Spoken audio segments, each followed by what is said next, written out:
SuperTalk Mississippi media production. We'll pre-record on my count. 7, 6, 5, 4, 3, 2. Roll A, fade up on A.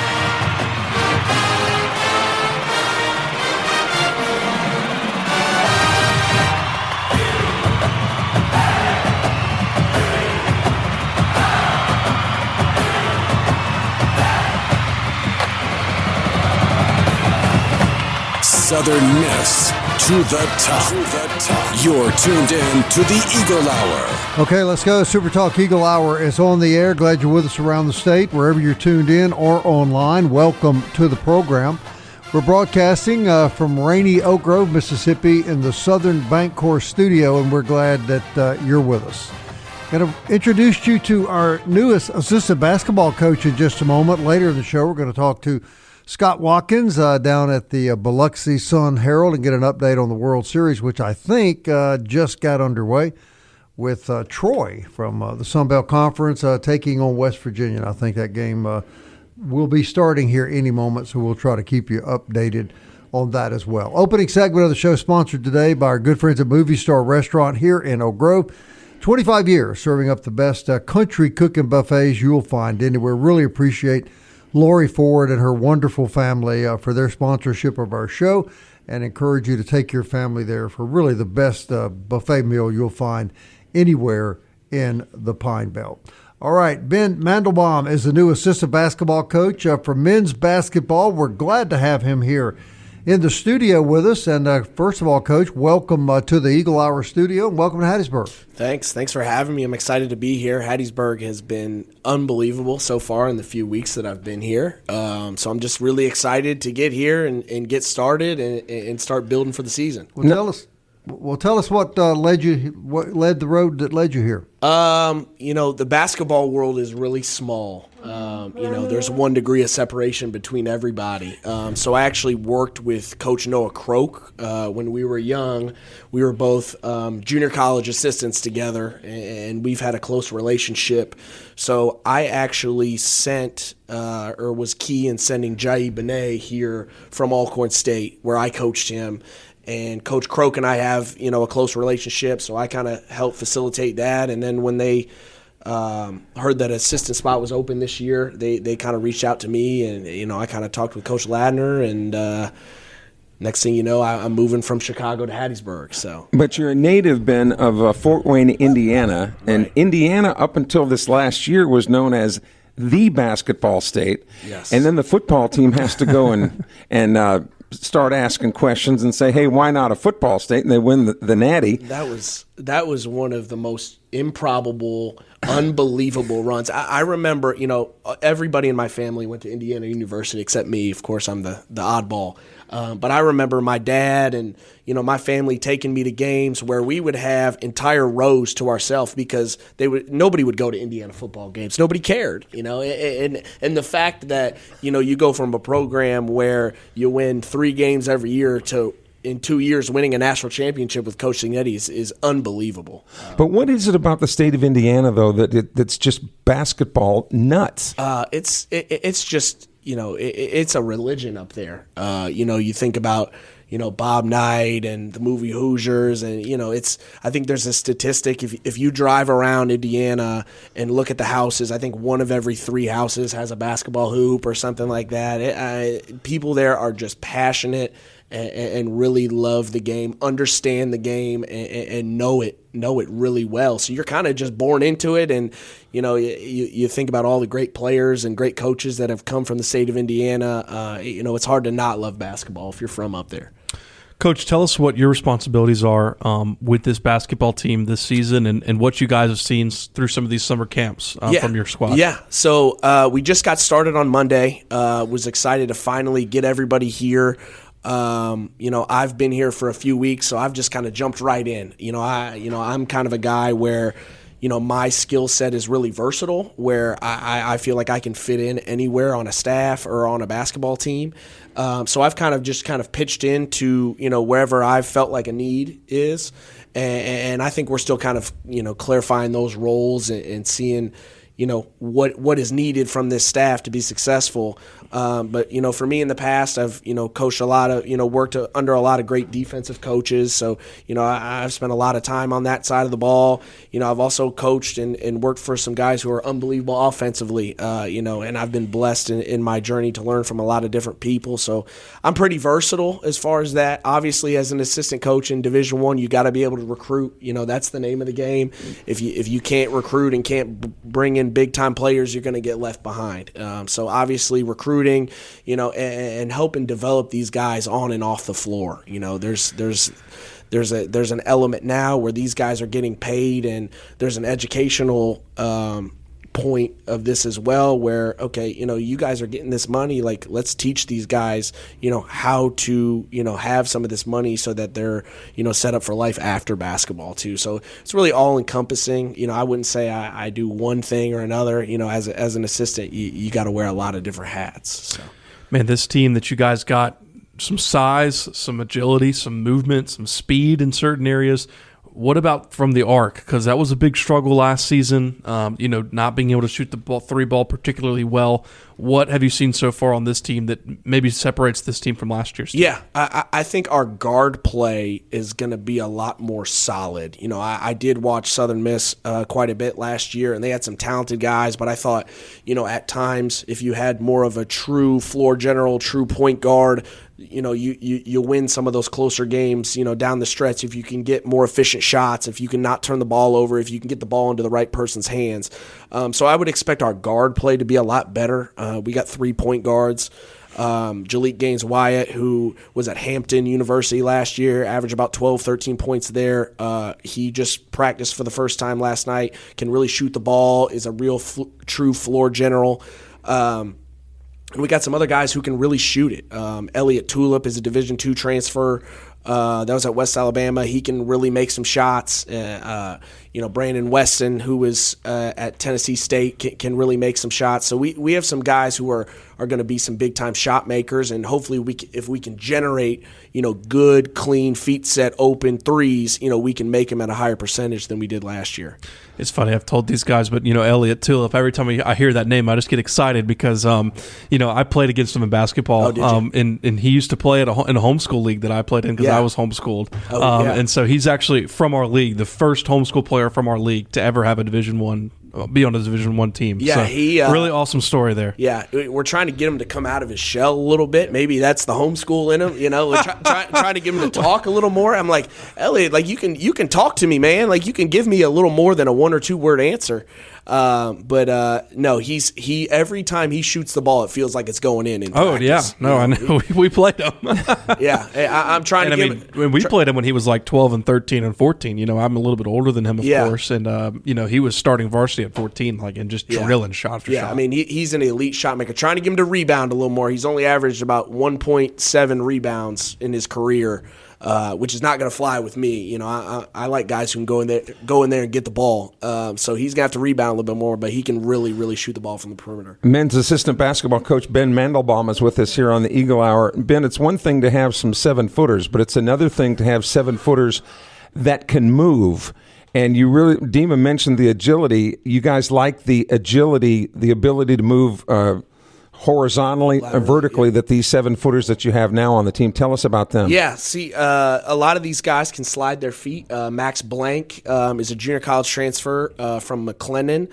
He's 7 foot, 7'1", big as a house. Really skilled guy who can move his feet. You got Noah Boyd out there, who's a transfer from Western Kentucky. He's out there moving his feet. Falou from last year, who's another year healthy off of his knee injury. He's out there sliding and playing with a lot of energy. So we feel like we got some guys who can move and can run. Coach likes to have positional size, is what he talks about. Being big at every single position, and we should have some guys who can get out there and run and play fast and play how Coach wants to play. Now, Bob, just on a side note, Coach Mandelbaum, a big sports fan. And we were talking a little bit about sports in general. Here we go, Dima. and the greatest, and you've been to a lot of different sporting events in your young age. What, other than any basketball game, Coach Mandelbaum, what is the greatest sporting event you have ever witnessed? Well, it's in the name. They call it the greatest spectacle in racing, the Indy 500. I challenge anybody. Grew up in Fort Wayne. My dad's from Indianapolis, so we kind of have a tradition of going to the race every year on that weekend. And everybody that we've ever brought to the race, begs to come back and is blown away by it. So I would challenge anybody, wherever you're from, whatever your background is, if you like racing, if you don't like racing, if you like sports, if you don't like sports, to go to the Indy 500 and enjoy yourself and have a good time. Words don't do it justice, how good of an event that is. But I promise, if you guys, I'll take you next year. We can go, and we'll go have a great time at the race. Here's the question, Coach, as we sit you through the break. Is car racing really a sport? We'll be right back.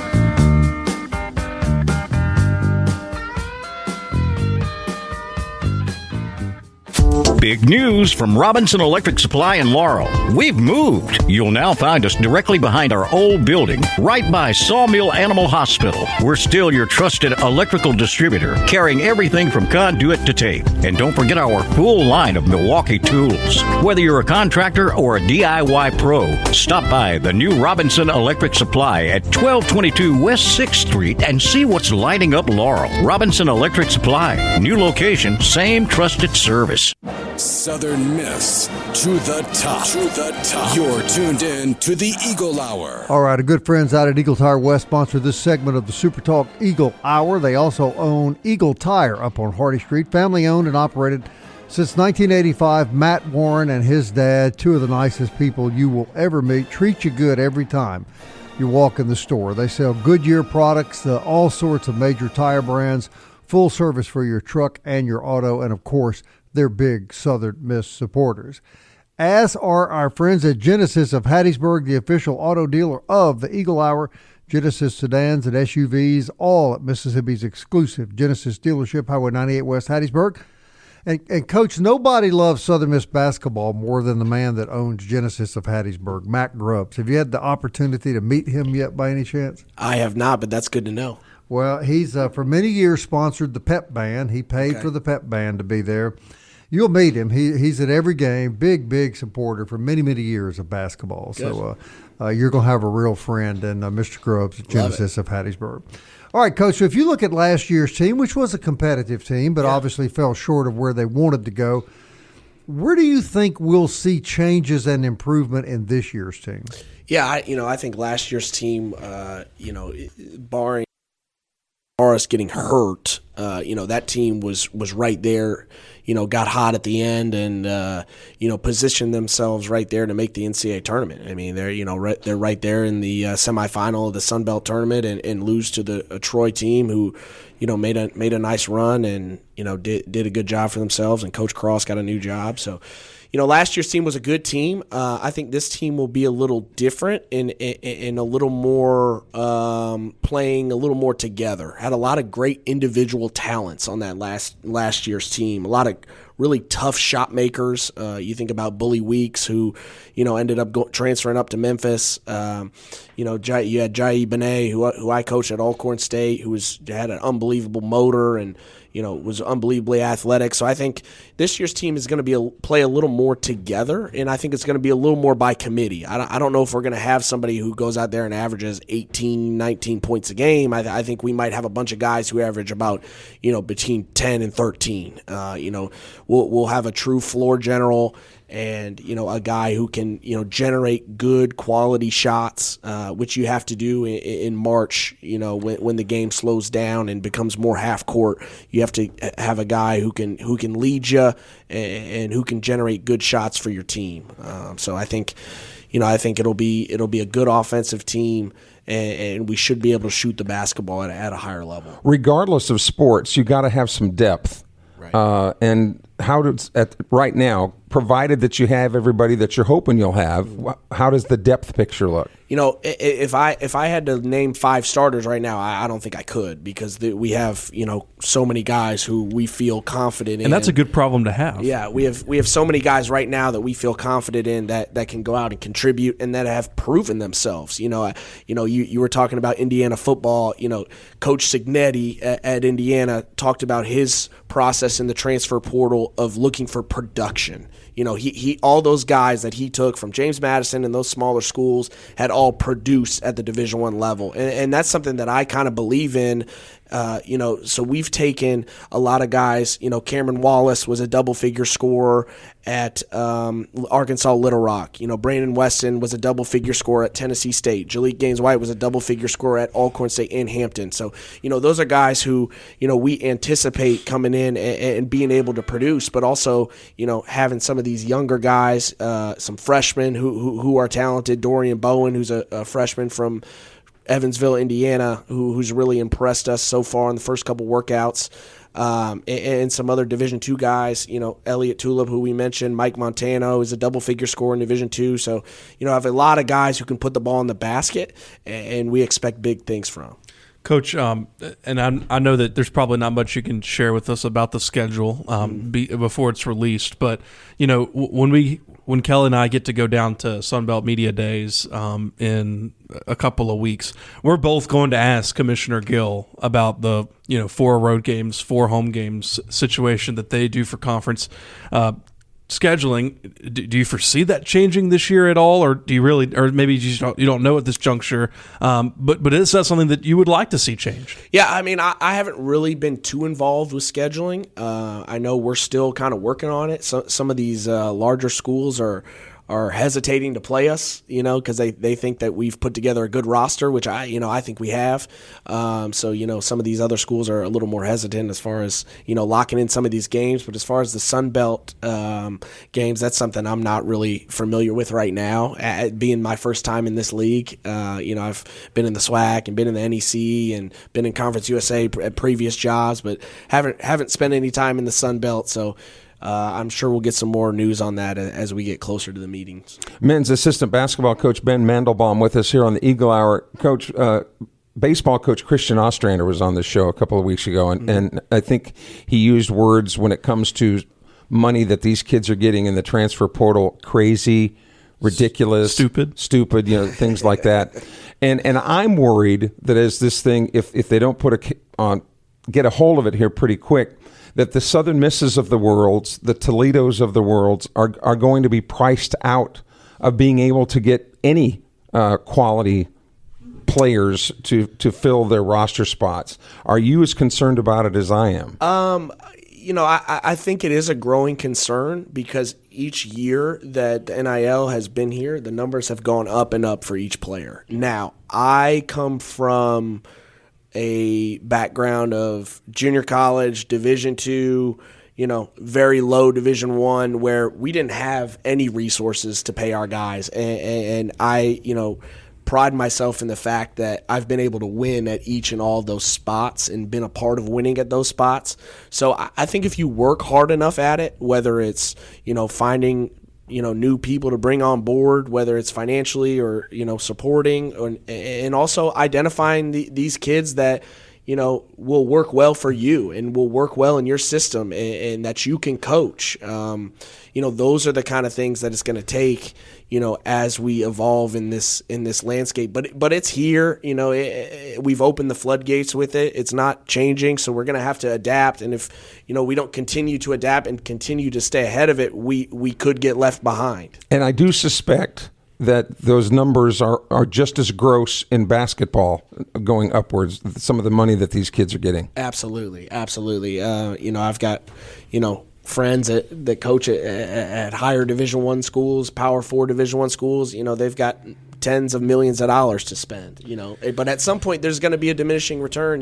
People aren't going to continue to give money and not see results. So, with that, you got to produce, whether it's these players, these coaches, you got to produce, and it's an added pressure added onto you.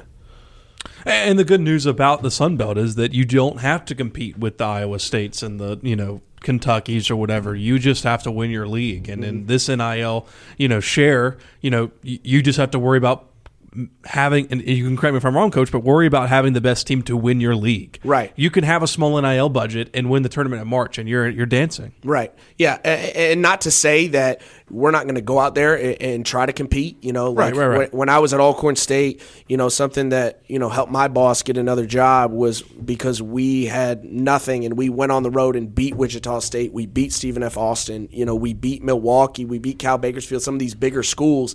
So we're not going to be afraid to play anybody. Sure. We're not going to be intimidated by their NIL budgets. And last year we had South Carolina beat there were some questionable calls at the end of that game, that I'm sure Coach has brought up. We had them beat.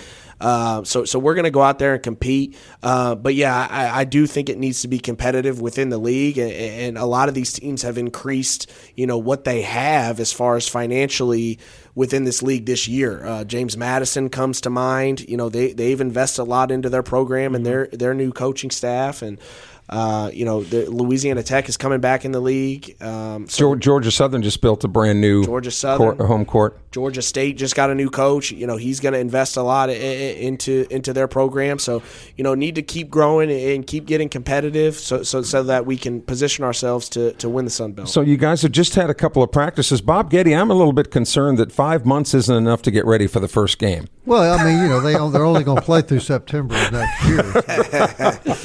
Hey, Coach, it's delightful to have you here, man. We appreciate it. And thank you for coming in. And I appreciate it. If we can help you adjust in any way, we will. I will tell you, it'll be a matter of time before Kelly starts hitting you up for free swag and stuff. Just ignore him. All the other coaches ignore him. So, well, you've seen the way he's built, and you've seen the way I've built. I don't think there'll be any shirts available. No. Yeah, we can get some extra ones. We get some for you. Coach, thanks a lot. Good luck to you this year, and really do appreciate you coming to our studio. Awesome. Thank you for having me. Oh, Coach Ben Mandelbaum, everybody, the new assistant basketball coach for men's basketball. All right, the College World Series is back underway. No score, first inning. We're going to be talking to Scott Watkins down on the Gulf Coast, Biloxi Sun Herald. He covers Sun Belt baseball, and to get his thoughts about the statement that the Sun Belt has been making in the College World Series. Back with more Super Talk Eagle Hour in just a moment.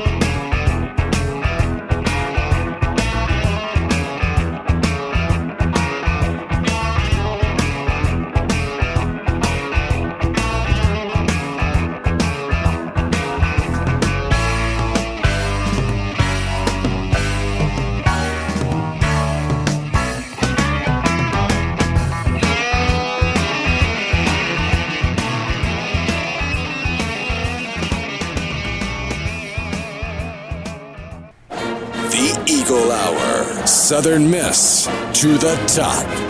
All right, welcome back, everybody. I want to thank the new basketball coach, Ben Mandelbaum, for coming in and spending some time with us. Welcome to Hattiesburg, Coach, and hoping for a really good basketball season. MCS Home Center wants to remind you that they have everything you need for home repair, home remodeling, and home construction. Of course, they've got it all at their new beautiful facility out on Highway 98 West, 7329 Highway 98 West, Hattiesburg's new improvement home center. Local folks always eager to help you. That's what you'll always find at MCS Home Center. DBAT, that's where you go to take your children to make them the best they can be in baseball and softball training. If you're an adult athlete and you want to get better in your sport, whether it be golf, pickleball, tennis, whatever, they've got a program for you there as well. They're all at DBAT on Hardy Street. It is a gorgeous facility, and we thank them for their support of our program. All right, I want to thank Michael Burgess for getting our technical issues sort of fixed here today. He kind of redid the board for us, so we're grateful. And we do believe we have Scott Watkins down at the Biloxi Sun Herald. Scott, welcome back to the show. Thanks for coming on, man. Yeah, thank you guys. Always happy to be here. Well, I know you cover the Sun Belt, and I'm just curious to get your thoughts. Here's Troy. They're playing right now scoreless in the second inning against West Virginia. In the College World Series, second year in a row that a Sun Belt team has made noise in the CWS. How big do you think this is for the league, Scott? Yeah, it's pretty big. I think it's different from last year because last year was kind of your top team that was dominating all year long and had made the headlines all year long, so you're not too surprised to see Coastal Carolina there. And then this year, it's the last Sun Belt team that gets into the tournament. I mean, they're last four in, and it's different. It's surprising. You weren't really expecting it, but it kind of just shows maybe that the depth of the league wasn't a shocker. It wasn't a fluke. This team was one of the last four in, and the rest of the Sun Belt kind of laid an egg a little bit in regionals. So you still having that one team get through, I think speaks a lot for the Sun Belt. Scott, I want to get your thoughts on Travis Creel heading to Jacksonville State and what that means for Southern Miss. Yeah, that's great for Travis Creel. I know that is a hot topic on social media. I don't spend any time on social media personally, so I just think it's great for Coach Creel. Really interested to see where Oz goes here. Obviously, this is a big moment. Depending on where you go, a lot of people kind of get hung up on Creel a little bit, and I'm not a baseball coach. I can't tell you what he does well and what he doesn't do well. Obviously, he must be pretty good, must be good enough to get a head coaching gig. I think the biggest thing with Southern Miss when it comes to the hitting is probably not coaching, but probably just general talent development and scouting. And I think you've already proven you're great at finding good pitchers, but you got to find more hitters. I mean, I think that's really what it is. If whoever you're going to go get, you got to give them some hitters. And wanted to get your thoughts on, there's obviously perspective here that, Southern Miss is generally hired within. So, Ladd Rhodes would be the obvious option there. But you kind of mentioned at the tail end of your answer there. But, I mean, how important is this hire for Ostrander? I mean, this is already a vital offseason, with how much they're losing. But now to lose a coach like this on the staff, I mean, how important is this hire? I think it is important, though I will say I don't know how much it's going to change. I still think the biggest thing is going to be just acquiring talent. I don't know that. I don't know the ins and outs of how they coach and how they teach and whatnot. If they find a good coach, then that's going to be big for them. Obviously, becoming more consistent with the bats is going to be really, really huge for this program if they can figure that out. But somebody that can spot talent, I think, is going to be the biggest thing. I'll tell you why I don't think it's as big as maybe a lot of other that this hire is as big as anything else, because the more I'm around sports, the more I think, and Scott, I'll get your opinion on this, that it's not necessarily people, it's a system. And I'm going to point a couple of examples. Josh McDaniels, as an offensive coordinator with the New England Patriots and their system was really, really good. When he goes out to coach something else as a head coach somewhere else in a different system, not near as productive. Tom Brady, I would argue, would not have been the quarterback he was if he wasn't in that system. Belichick would not be the coach unless he was in as good a coach as if he was not in that system. What say you to that? A system more important than a person? Yeah, I don't put quite as much stock into individual baseball coaching as I do just kind of like how you're running the entire program and what the culture is and what type of play you have in there. I think it's a little bit similar to football, and you go and get an offensive coordinator. I think there are times where that matters, but I think a lot of the time it doesn't really matter all that much. It's kind of a broader picture. The football has way too many moving parts. The baseball has just a number of moving parts you can't even count, and you can't see, you can never account for. And so there's just I don't put a whole lot into individual baseball coaching.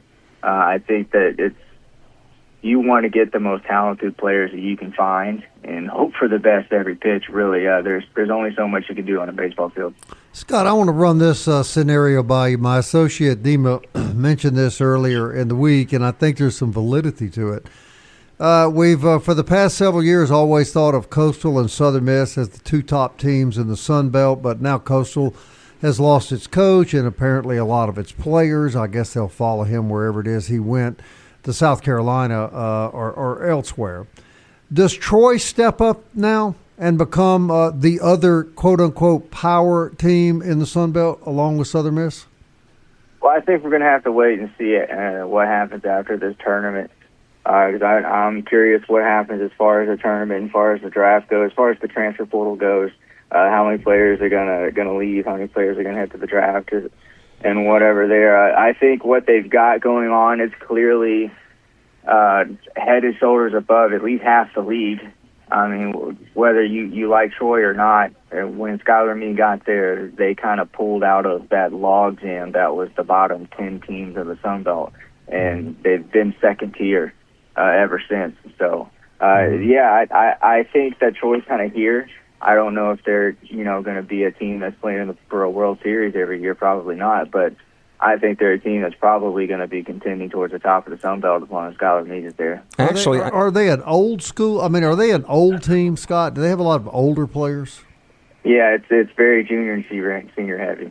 Okay. Actually, I think you could argue that Troy's overall athletic department health is really good. Yeah. When you take a look at their football team, you take a look at their basketball teams, now baseball. Women's basketball team. Yeah, women's basketball. I mean, Troy is clicking on all cylinders right now. So not just to say that they would be competitive in the Sun Belt, but if you were on those Commissioner Cups or whatever they give for overall success, Troy's kind of the new James Madison as far as successful in just about every sport. Yeah, it's kind of interesting to look at a little bit because you still, I think most people look through that football as the front porch lens, and what is success in football, and that's kind of very murky nowadays. And sure, you look at Troy football, and I mean they won the West last year, but you kind of look at the Sun Belt West and you're thinking that's not exactly. I mean you were the team that was the least bad. Last season. They were 7-5 and won the West. Yeah, there you go. And then basketball, they lost their head coach, and women's basketball is to me, they've been so good for so long that they're almost underwhelming when they don't win the Sun Belt, and they haven't won it but maybe once in the last 4 or 5 years. So they have definitely competing atop the Sun Belt in those major sports, but I think that if they want to get to a James Madison level, I mean, they've got to take another step forward in something. Right. About a minute left. I do want to get your thought about this. Here's what I find remarkable about the Troy run right now. They had their heart snatched out of their chest by Southern Miss in Montgomery with that walk-off grand slam. They don't win the conference tournament. Then they go to Miami and they lose the first game of that tournament. If ever there was a time a team could have packed it up, it would have been right then, Scott. But what was it about this Troy team that they were able to suck up those kind of losses and yet do what they're doing now? Yeah, they just play really, really well with their backs up against the wall, and I think they've just been in a ton of situations this year. I think that's probably the positive side of being a team this far into the tournament with 30 losses. They've been in these situations many, many times where it kind of seemed over for a little bit, but they've made things happen and they've kept swinging. Like we said, they're an old group. They've got a guy number 2 hitter on the team, or he hits second in the lineup. He's the number 1 leader in active hits in all of baseball. So these guys have just won the bat a ton of times, and they've played this level of team all year long. I mean, this is a Sun Belt team with a top 10 strength of schedule, not non-conference strength of schedule, all-around strength of schedule. I think they're number 6. Mm-hmm. And so they are used to facing this kind of pitching and just swinging the bat all year long. Well, we'll see how long it goes. Give us an update real quick before we let you go. Yeah, we're still tied to 0, second inning. Troy's got one on, but it's been a bit of a pitcher's duel early. Scott, thanks very much, man, and go enjoy watching your Trojans. We know you're pulling for them. I'll do my best. All right. Scott Watkins, everybody, Biloxi Sun-Herald. Kelly, I would point out one thing you said about Tom Brady. He won the Super Bowl with Tampa Bay's system, too. Fair enough. Yeah. Fair enough. We'll be right back.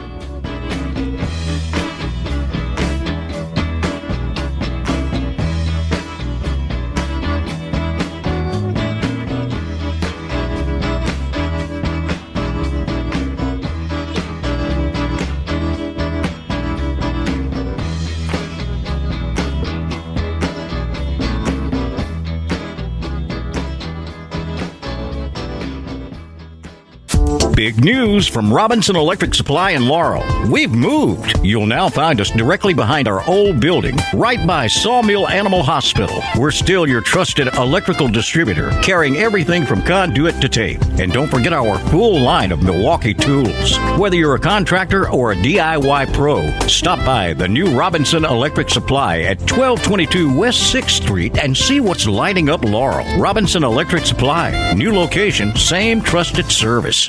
You're tuned in to the Eagle Hour. The Eagle Hour. Southern Miss to the top.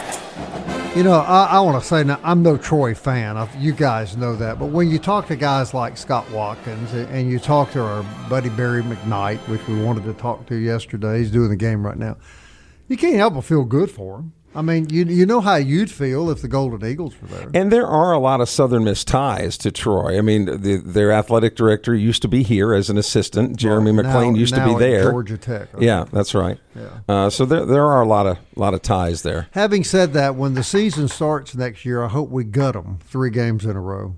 And I think we probably will. No, because we won't play them. the conference will see to it. Yeah, now Troy's made it to the World Troy Series. made the World Series. Take them off of Southern Miss schedule. Yeah, absolutely. They're going to play Georgia State 15 times. You could be right about that. Coastal will be on the schedule. Thank goodness they're in the West where they have to play us, right? Well, there's no divisions in baseball. I think that's right. Southern Miss That's right. plays at Coastal next year, if I'm not mistaken. I'm planning to try to make that trip. Does look like a nice place to watch college baseball, I will say that. Yeah, but I did forget that there is an East and a West in baseball, so we might not get to play. Yeah, you might not. All right, Demon, have you got any news and notes? Not much, Bob. We're in the middle of summer and it's flooding outside. Well, should I do some business then? Sure. What do we got? Should I remind you that Forest Health says you need to take care of the most important player on your team? That would be you. You need to get an annual physical, eat right, exercise, be as good as you can be health-wise, and if you run into problems, Forest Health will help you with expert medical care closer to home. And Kelly Sander, if I might have some gold or silver laying around my house, where would you go? Movie star. Oh no! Wait a minute. No. That's you're thinking about eating again, Kelly. Marty Vick, of course. Ding, ding, ding, ding, ding. Gold and silver for 200, please, Bob. Yes.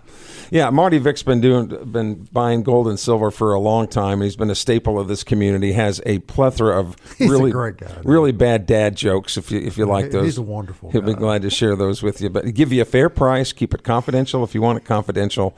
And it's always good to know where he lives, where he works. Mm-hmm. You know. And if you're lucky, you might bump into Cindy while you're down there. If you're really lucky. If you're really lucky. And that will certainly pick up the pace from being around Marty. Yeah, she's actually going to. Actually, you know, Cindy's going to be on a TV show. One of the Cindy Vick. What kind of TV show? It's one of these reality shows. It's called "What Were You Thinking?" It's new. It's going to be. You must have been on that show. Going to be out this fall. You know. Kelly was on that show. I know it's not official, so we can't throw any names around there. But Southern Miss continues to work the portal, don't they, Dima? Yeah, absolutely. It's funny because if you go on Twitter, you follow Lad Rhodes. You know, he puts a little tweet out of a GIF of Southern Miss celebrating each time they get a commitment. He put out that last night, and we all know who it is, but we just all can't say it until the Let's player just himself. say this: it is a position that we do think the team needed to address. Yeah, absolutely, and it's one of the targets. So once that's official, we'll be able to announce that and things like that. But and I think if they after this guy that he'll announce any day now. But if they can get one more positional player in the infield, I really think this class is set from what you got at that first baseman out of Grand Canyon. You got the Toledo right fielder, this guy they also got. And then if you could just get one more infielder, you'd feel pretty good. But, looking ahead to the draft that's coming up in a couple of weeks, Davis Gillespie seems to get higher and higher on the draft board every time I look at it. So, at this juncture, guys, I don't expect him to be back next season. Who else would you say is in danger of being drafted? Well, that would be it. Seth Smith, he was a guy who Christian Ostrander mentioned. I just don't particularly see it with him. And you wonder, you wonder if some of his injury issues, could hurt him in that juncture. Mm-hmm. But at the end of the day, it is what it is, and they have to be prepared for it. But I would say Gillespie probably like more than 50% yes, and then Seth Smith's probably lower. But the thing about Seth Smith, and the Major League Baseball has a long history of doing this. They love lineage. Yeah. They love drafting players of children of former players. And his dad has been the gamut. Of course, did have the good luck of playing for Detroit at one time. But all of those kids seem to have off-the-charts baseball acumen because they grew up around it. So they do tend to have a couple steps ahead when it comes to getting in draft order as children of former major leaguers. And speaking of past players, I don't know if we've mentioned this since this weekend, but we got word Friday that Chucky Robinson was going to get some starts behind the plate for guess who, Kelly? The Dodgers. The Los Angeles Dodgers. Yeah. And he caught some games for them over the weekend. And, you know, I remember when he was here, and I remember how people loved him. And it was clear that Chucky had not come from a wealthy family. How good do you feel about that kid starting on that team in particular? Well, when you talk to major league players, they will say that the Dodgers, like him or not, and I mean everybody they just go out and buy all their players. That is the top-notch organization in the major leagues. We talked about a system earlier, like the New England Patriots, that system that they've got. They only had 2 bad years, and they're right back up on the top again. They've changed coaches. They've changed quarterbacks. And they just keep rocking and rolling. Same way with the Dodgers. So he did hit the mother load with L.A. It doesn't get any bigger, does it? It sure doesn't. And I hate to say it, but they do things right. Well, congratulations to Chucky Robinson. Well deserved, and a Golden Eagle doing very, very well. All right, back in the studio tomorrow at 1 o'clock. Sure hope you'll join us. Thank you for listening. Don't forget about our podcast on every major podcast platform. Southern Miss. To the top. Time keeps on slipping into the future. I want to fly like an eagle to the sea.